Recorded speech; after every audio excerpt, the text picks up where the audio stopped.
showtime. Hello, welcome to Did You Watch Survivor Last Night? My name is Jake Scheidel. This is a podcast about reality television and friendship in which I ask my best friend, Thomas Powell, if he did indeed watch a certain reality show. Hey, Thomas, how you doing this week? How you doing today? What's up, buddy? I'm doing all right. How about you? I'm less sick than I was last week when I was not able to speak or edit the podcast. And that's why it sounded like the whole thing was underwater for 100 years and then was salvaged by, who's the guy who directed Titanic and Avatar? David Cameron? Yeah. What, David Cameron? Yeah, the British Prime Minister. Yeah, I was going to say, what the directed fuck are you Avatar talking about? and Titanic. He's really done outside himself. You know what? Yeah, so I'm doing better than last week. You can probably hear this podcast this week. I think it's appropriate, though, that last week, when I watched literally one of the worst movies I've ever seen, we couldn't hear the podcast at all. Yeah, I mean, sure. I mean, it was just another way to punish yourself after having seen The Condemned. I suppose, yeah. I think just don't watch that movie. You know what movie I watched for the first time, speaking of bad movies? I watched for the first time last night, Face Off. Oh, Face Off fucking rules. I fucking loved it. It's the great. Whole time it's I was like, really fucking stupid, but it's awesome. I was like, is this an incredible movie, or is this a terrible movie? Oh, it's bad, but, like, in the best possible way. So I would go so far as to say incredible. Like, the stupid underwater prison that they have. Yeah, what the fuck? Yeah, I need to rewatch that movie. I mean, I watched it literally, like, 13 hours ago. I need to watch it again. And I watched it immediately after watching Good Time, the Robert Pattinson movie that just came out. I've heard that's good. I've heard that is a good time. Intense. That's all. I have also heard that. We watched Good Time, and then we're looking for something else to watch, and I was like, I can't concentrate on another intense dramatic movie like this. And then we turned on Face Off, and I was like, this is the perfect movie to come down from Good Time. Yep, it's just nonsense. It's incredible. For the longest time, I haven't wanted to watch it because I was like, it's going to be so boring and bad. But God, it is wrong. Worth every minute. It is you gotta so watch. Incredibly There ridiculous. Is not and fun. A boring John Woo movie. That is the important thing. Like, Mission Impossible 2 is incredibly dumb, but it is certainly not boring. What the fuck is the Jean-Claude Van... Hard Target is really stupid, but great. And then all of his actual, Hong Kong stuff is fucking amazing. My question is, in Hard Target, how many jackets are blown open by the wind? Because that's a few one of my them. Also, Jean-Claude Van Damme plays a Cajun man. And I think he, kicks a snake to death or something. How many kicks does that take? I mean, only one from Jean-Claude Van Damme. I would assume, yeah. I imagine, he does the splits onto a snake and kills it. I have to assume you're telling the truth, and now I need to see this movie. Did you know that the first Mission Impossible movie came out in 1996? Yep, I sure did. I think Mission Impossible 2 came out in 1999. 2000. Because I was looking up John Woo while we were watching Face Off last night, and saw Mission Impossible 2, 2000. I was like, that doesn't seem right. The first one must have come out in 2001. How is this possible? Nope, that franchise has been going on for 20 plus years. They've had a lot of. It's crazy that Tom Cruise has been in all of them, but they've had some breaks. Like, I remember Mission Impossible 3 came out in 2006, didn't it? Oh, yeah, no, there's 4 or 5 years between each movie. I think the shortest break between movies was 3 years, which is standard for a sequel. But they take their time with it, but it's crazy that it's still around, and it's still when they came back, the movies after 3 actually got better. I think the best movies are the most recent ones, but it is crazy that people were still ready and rearing to go for Mission Impossible. I suppose, yeah. Well, this is a podcast about reality television, which I don't think Mission Impossible is, but I will double check but it is not the topic for this week since we don't have a Survivor episode to talk about. Got a new question for you, Thomas. Brand new question here on January 27th. Is that today? It doesn't matter. Anyway, Thomas, did you watch Total Drama Island last night?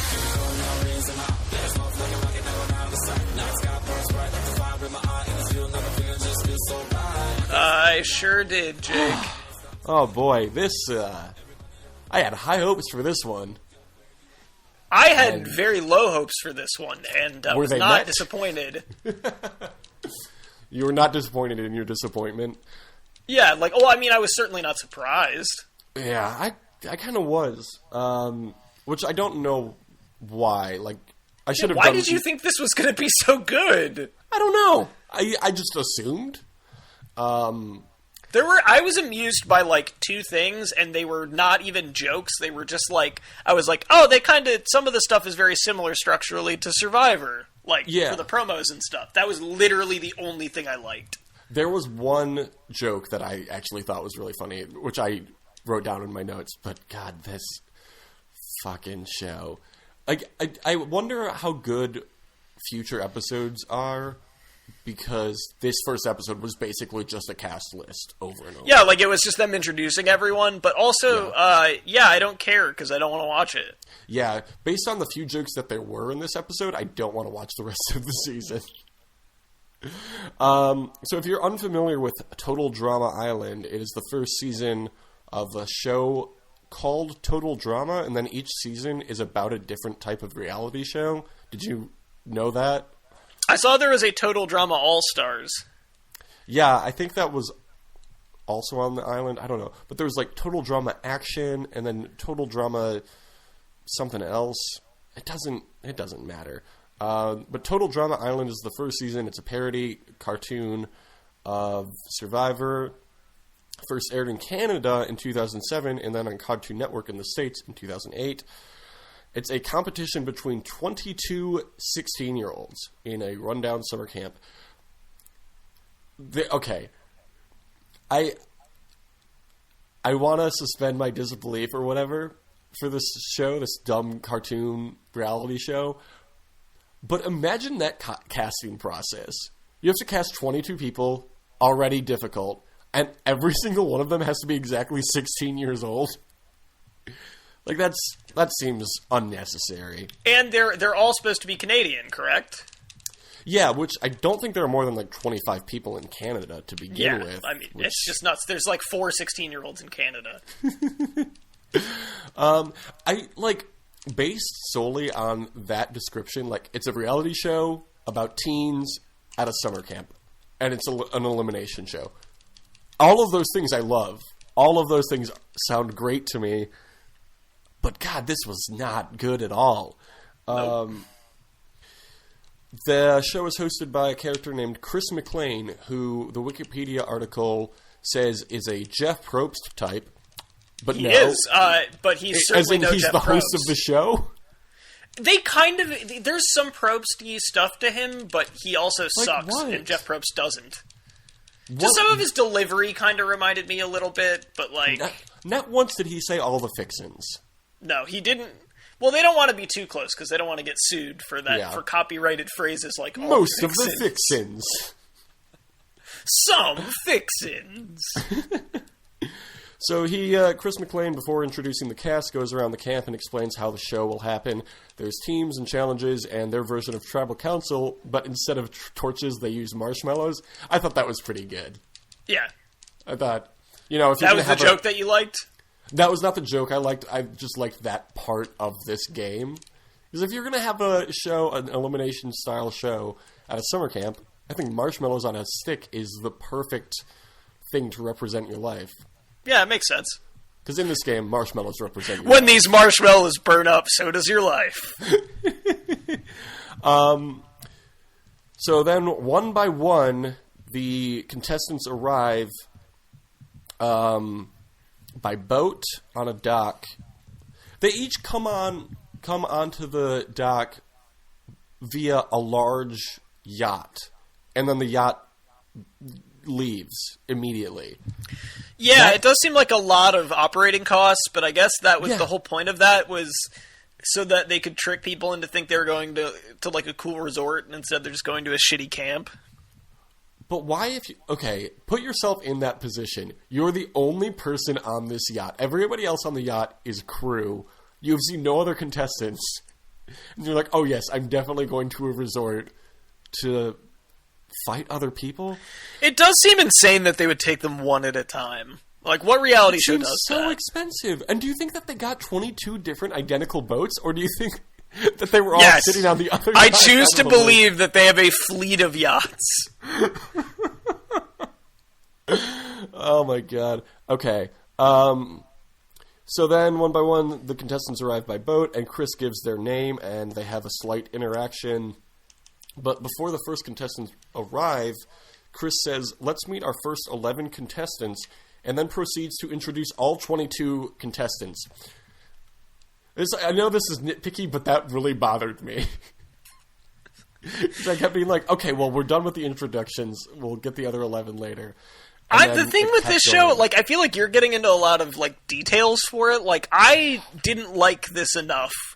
Like, this was so repellent to me that I couldn't focus on small details because the broad strokes were so bad. The what was so bad? I didn't hear you. I said, like, I wasn't going to get into, like, the specifics because even in broad strokes, it was fucking terrible. So why would I get into the minutia? Because I want it to be better.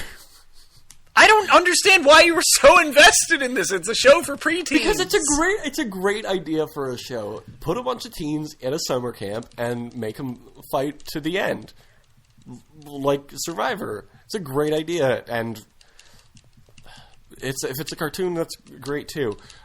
Anyway, so each contestant is a parody of some character archetype in everything, which I guess is not surprising, as it is a kids show. Yeah, it's all going to be cliches. Yeah. At first it annoyed me, and then I was like, well, this makes sense, actually.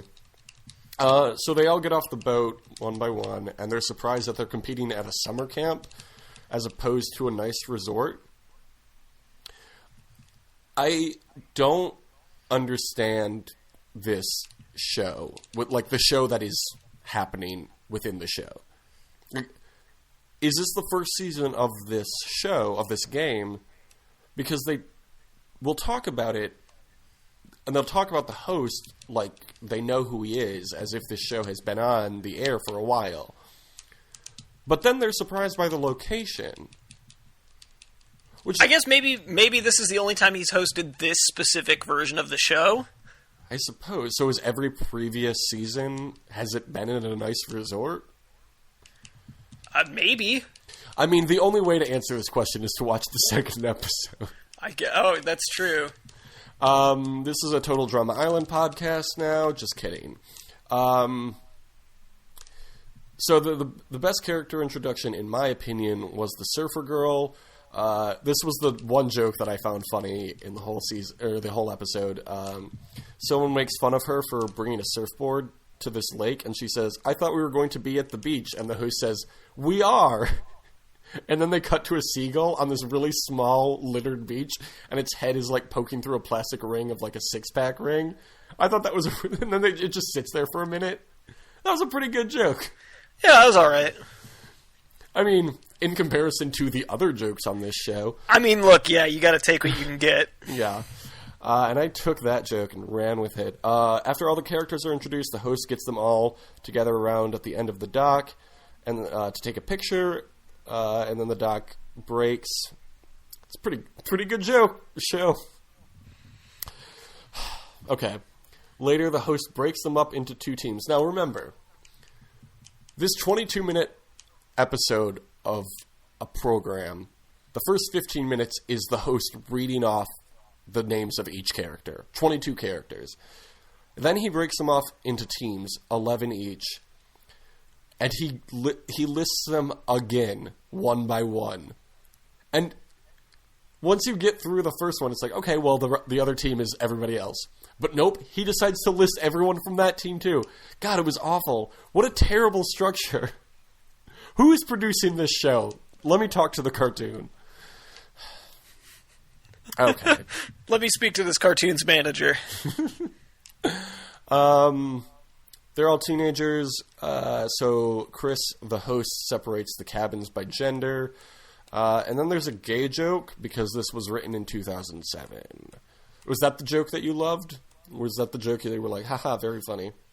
That was so good. What were the bits that you appreciated? I just liked the basically the like next time on Total Drama Island thing. I just like that some of the cuts and stuff seemed like they were for Survivor, and like the wide shots and stuff. Like I thought they, a good parody. It felt like this is people that had watched Survivor. Yeah, I can see that. Yeah, that's it. I mean, I'm not saying like I loved it or anything. I'm saying that was just something where I was like, oh yeah, okay. Sounds like you're saying it's your favorite show of all time. That's something they did reasonably well. Yeah. And then everything else, I was like, wow, this is bad. Yeah, it really was. Most of the jokes in this very bad program is everybody calling everybody else an idiot.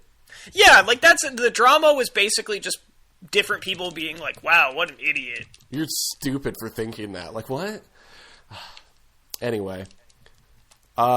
Finally, with 1 minute left in the episode, we get the first challenge. What is this? The challenge on MTV? Yeah, really. Got him. Their first challenge is a 1,000-foot drop off a cliff into the water below, which didn't look like it was more than like 6 to 12 inches deep. And I was curious about this. Like, I'm not an expert on diving or jumping. So I was wondering, that's too high to jump without, like, a parachute or something, right? Yeah, you would die. Yeah. Jumping from 250 feet over water is 95 to 98% fatal. Yeah, there's at a certain point the velocity, like the surface tension, will kill you. Yeah, the Golden Gate Bridge is 250 feet above the water. Most people don't survive that jump. No, yeah. So then they all look over the cliff and are scared, and that's the end of the episode. And then, yeah, they do that next time on, which I suppose was fine. Anyway, that's Total Drama Island. We'll never talk about it again. Do you want me to tell you about a show I assume you did not watch this week called The Challenge Vendettas? I honestly would have rather watched that. I don't blame you. Alicia went home, so there's that, which is unfortunate. I gotta tell you, in the context of this show, I'm starting to turn, or not even this show, this universe. I was a big fan of Alicia on Are You the One? Starting to turn on her. Apparently, she was talking some shit about Cheyenne and her baby, which is not okay by me. She was like interviewed by Us Weekly or something, and she's dating Corey, or was at the time of this interview, and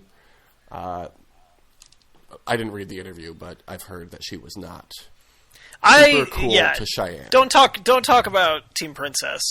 Keep Team Princess's name out of your mouth.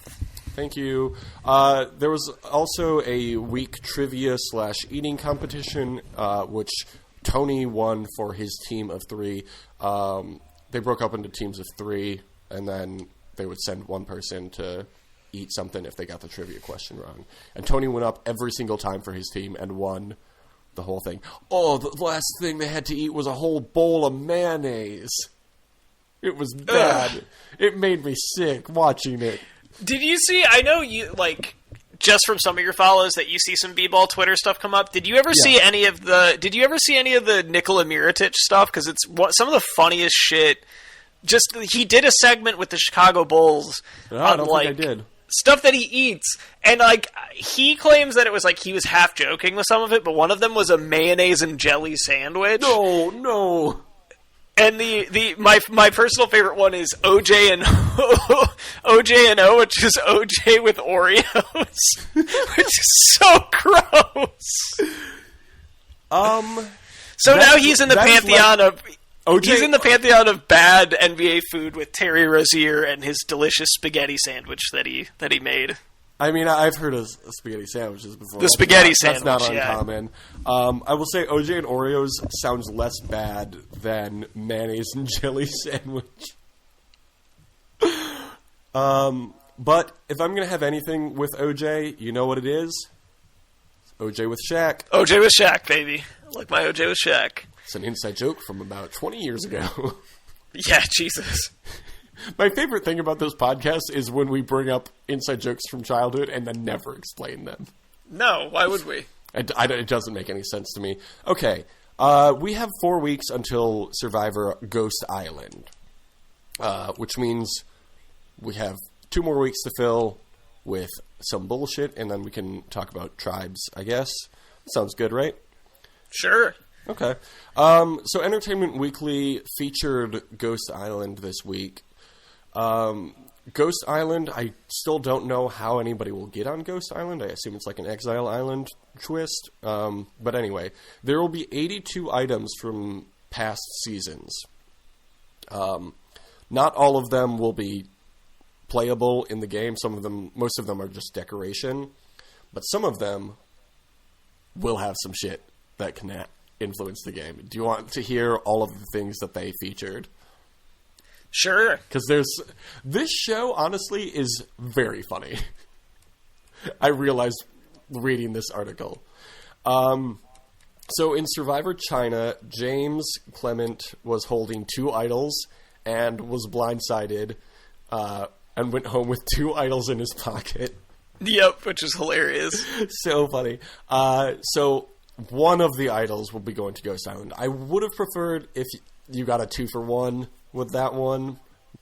In Worlds Apart, which was the season right before we started doing this podcast, Dan Foley was the first person in the history of Survivor to win an extra vote. I'm pretty sure I've told you about this, but he targeted Carolyn. So at the final 6, Carolyn got 5 votes versus 2, which were not for her. She played her hidden immunity idol, which means the person who got 2 votes went home. That person was Dan, who played the extra vote. Yeah, Dan fucking sucked. I'm so glad he got ousted like that. It was so good. Okay, so in the first Fans vs. Favorites, Ozzy found a hidden immunity idol and then made a fake hidden immunity idol. You've probably heard of this one. He drew a smiley face on a stick, and then Jason Siska found it and gave it to Eliza, hoping to save her, to which she uttered one of the most iconic Survivor lines in the history of the show. She said, "It's a fucking stick." She played it anyway, just in case. It was an actual idol and was voted out. I don't understand how this will work on Ghost Island, but it's going to be there. This one, you probably remember, it was in Second Chances. Fishbach stole Joe's vote and then was voted out. Do you remember that? I vaguely remember that. Yeah, yep. In the second Fans vs. Favorites, Andrea went home with an idol. That's not interesting. In the Philippines season, Malcolm won a do-over advantage for final immunity and had to use it almost immediately as soon as the challenge started. And then as soon as he restarted, he failed almost immediately again and was voted out that night. R.I.P. Malcolm. Then I'm sure you remember this one. In Co Wrong, when Scott, Jason, and Ty had 2 idols that could be combined and played after the votes are read, the votes went to Scott, and then Ty refused to play his idol to save him. That was a classic move. I'm excited to see that one. So both of those idols will be back. I'm excited to see that. David made a fake idol in Millennials vs. Gen X, which Jay played. And then was voted out. I'm sure you remember that one. That's a classic. JT had an idol in Game Changers, which he did not even bring to the tribal council when he went home. JT is an idiot. JT won this game the first season he played. I'm sure through osmosis or whatever, you have heard about this. Either I've told you about it several times, or you just picked up on it. He, in Heroes vs. Villains, found a hidden immunity idol on the Heroes tribe, and then gave it to Russell Hantz, who was on the Villains team at the time, which then, once they got to the merge, Russell and Parvati played it and voted JT out. What an idiot. Yep. He done fucked up. Multiple times. God, I can't believe that dude won. He played a perfect game his first season, too. That's so fucking crazy. Sarah's vote steal in Game Changers, which she gave to Sari to hold on to. Remember that? That was a whole thing in that season. Yep. That's going to be there again. I don't think this is necessarily a cursed item, so to say, for Sarah. I would say it's more a cursed item for Michaela, because she was sitting over top of it when she sat out that one challenge. That is true. But Ghost Island, nonetheless. Then in Blood vs. Water 2, John found an idol on Exile Island. He made it to the Final 6, but did not play it at Final 6 and wound up in a 3-way tie and went home. Listing these off, it's amazing that any of these people made it as far as they did. Yeah, really. And then, of course, most recently in Triple H, It's Time to Play the Game. Time to play the game! Lauren had her 2-part idol, which Mike, the Statue of Liberty, Yep. threw in the fire. What an idiot. And then Lauren had her save a vote for later advantage, which never amounted to anything. She didn't get a chance to play that extra vote. And that's all the advantages. Well, maybe not all of them, but that's all the advantages that were featured on Entertainment Weekly. So Ghost Island starts in about a month. And I honestly have no idea if it's going to be any good or not. We'll see. I like that idea, though. Of bringing back cursed items? Like, yeah, cursed items, yeah. Yeah. It's a fun concept, but I am worried that it will not be executed well. I mean, that's a reasonable thing to be worried about. I have that worry every season of this show. Next week, so this week we watched a TV show. Last week we watched a movie. The week before that we did a simulation. I think it's about time we simulated another season of Survivor. Are you down? I am absolutely down. Okay. Oh, Jake, also you mentioned Survivor that Worlds Apart was a season. Yeah. That's also the name of Sami Zayn's theme song, Royal Rumble, tonight. Oh, yeah. Sami Zayn, you think he's going to be co-champions with Kevin Owens? Yes. I don't think so. I don't either, but I would like it. That would be very interesting. Or, what if, are they going to have that match before the Rumble, or will they have the Rumble first? Because if they have that match before the Rumble... I think they are doing the Women's Rumble to start, and they're ending with the Men's Rumble. Okay. I would think that they would end with the Triple Threat Championship match. I think that's going to be beforehand. Okay. The Royal Rumble should always be your main event.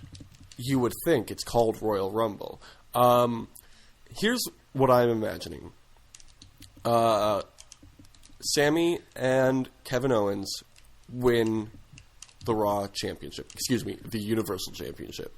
And then one of them enters the Royal Rumble, but the other one doesn't. And they split that way. Although they just got back together, didn't they? I guess it was a while ago, but it'll be interesting. But also I think AJ will win. It's going to be a good show. I love wrestling and our wrestling podcast called Did You Watch Survivor last night? Did you watch Survivor Series last night? Yeah. Which is a once-a-year podcast. We should, around Survivor Series, do one. That'd be a fun special episode. Yeah. I wonder, when does that usually happen? November, I believe. That sounds right. So there's usually a season of Survivor happening. Well, maybe they'll take a week off during Survivor Series because they're like, we don't want to mix up people's DVRs. We're going to take this week off and just give it to WWE. Do you want to hear my my scariest theory for Royal Rumble tonight? Sure. Okay, I really hope this doesn't happen, but I could absolutely see it happening. You know, Kofi, so good at finding creative ways to not be eliminated. Here's what I think is going to happen. He will have a hand in accidentally eliminating one of his fellow New Day members. Yeah, I could see them doing that.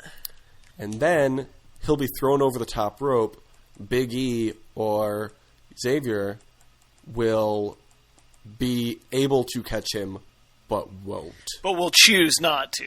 We'll choose not to, and then we'll stare him down. I don't think it's going to happen, because they're so over right now, and will continue to be. But if they wanted to break him up, I think that'd be a really easy way to do it.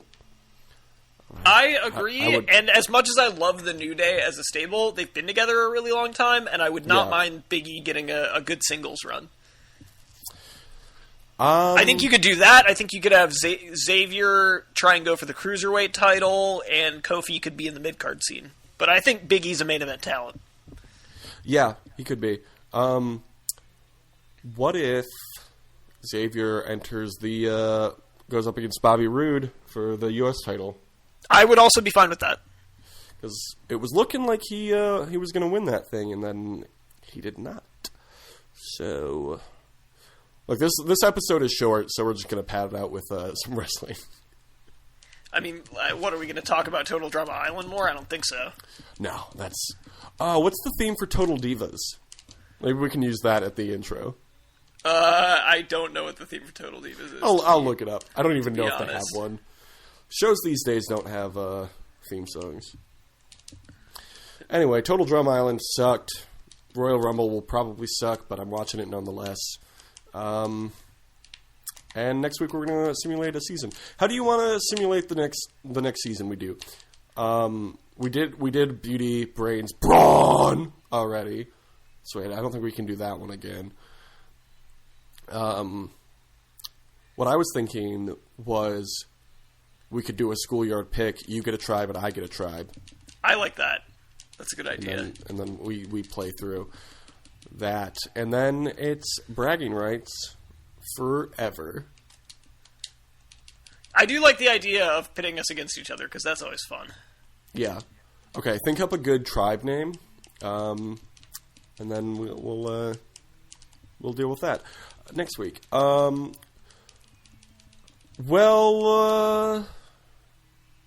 Use the hashtag Figtails on the challenge, because that might happen. That might legitimately happen for the next season of the challenge, and I am so excited. Would you watch the challenge next season if Figtails was on it? I would. You wouldn't? No, I said I would.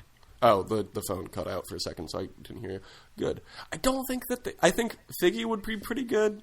I don't think Tails would be very good. No, he'd be bad at it, but I would like to have his dumbass on there. Yeah. I mean, I think he would probably quit because he misses his friends back home. Yeah. Well, he likes friends back home. Jay likes friends back home. Right. Especially when they're ones that Tails reminds him of. Well, also, he left all his weed back home, and he will need that, as I don't think they allow that in the game. Maybe no, they don't allow you to have weed. Some bullshit. That's why Survivor's a better show than the challenge. I love to smoke weed. 420, blaze it up. 420. Best day of the year, am I right? That's the sex number. We started this season with 20, and now we're down to 4. Let's light up. Survivor Season 69. Nice. I can't wait for Survivor Season 69. Nice. It's going to be a good season, and we're only 18 years away from that one. We're so close. We're closer to that one than we are to Borneo. Probably. Probably. Yeah. Survivor will never die, unlike my vocal cords. Okay, you can follow us on Twitter at DYWSLN. Put in your who you want to see on our next season of Survivor. Also, this is official. This will be an official season. So somebody wins in this season, they win in real life. It's like that one movie where if you die in the game, you die in real life. I don't remember what that was called, but it was called Survivor, the television show, the movie, the television experience. My Twitter is Jake Scheidel. Tom's Twitter, Tom. You can follow us on Facebook. Follow us on Facebook. Who does that? I don't know why I always say that. It doesn't matter. Okay. Did you watch Survivor last night is the Facebook. Email us, did you watch last night at gmail.com. See, we took the Survivor out of that one because sometimes we don't watch Survivor. Sometimes we watch Total Drama Island. This is true. Your pal Jeff Probst is how you should sign that email because that would be funny. Shoot us a review on iTunes and have a great summer. Deuces. Baby, when I met you, there was peace unknown. I set out to get you with a fine-tooth comb. I was soft inside. There was something going on. You do something to me that I can't explain. Hold me closer and I feel no pain. Every beat of my heart, we got something going on. Tender love is blind. It requires a dedication. All this love we feel needs no conversation. We ride it together, making love with each other. Islands in the stream, that is what we are.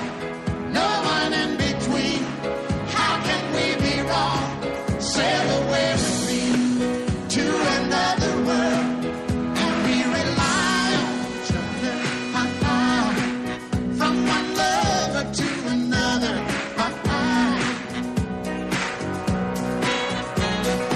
I can't live without you if the love was gone.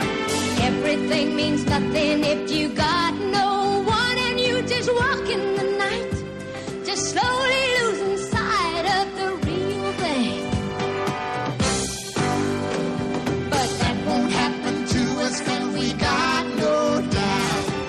Too deep in love, and we got no way out. And the message is clear.